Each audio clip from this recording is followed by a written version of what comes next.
কিট্টু আমাদের রুম টুর দাও, দেখ কেমন। এখন ঘরের ভিতরে কেন কোলে নিব তোমাকে? এই দেখ পুল পুল পুল এখানে রাখি। সুইমিং পুল, পুল ভিউ।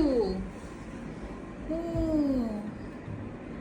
দুদিন আমরা এখানে, ও কিডস স্কুলও আছে। হ্যাঁ। দুদিন আমরা এখানে থাকবো আর দুদিন দুদিন আমরা cottage-এ। কটেজে থাকবো, কারণ উইকেন্ডে সব কটেজ ফুল, তাদের আমরা এমনি নর্মাল রুমে থাকবো, তাই না কিট্টু? হ্যাঁ, কি এটা কিট্টু? এই যে কিট্টু ব্যালকনি দিয়ে দেখি আসো, এখানে বসার জায়গা আছে, অন্ধকারে কিছু দেখাও যাবে না, দিনের বেলা দেখাবো। হ্যাঁ এই রুমটা সেম প্রাইস নাকি কটেজ আর হ্যাঁ, এটা? কি রকম? আমি আর কোথাও ঘুরতে যাব না, আমি এখানেই থাকবো। ওই তো বিচেই। এটা বাথরুমটা বড় আছে। 3 দিনের জন্য তোদেরকে আমি চিনি না, তোরা যা পারিস কর। তাই কিট্টু বেশি মামা করবি না।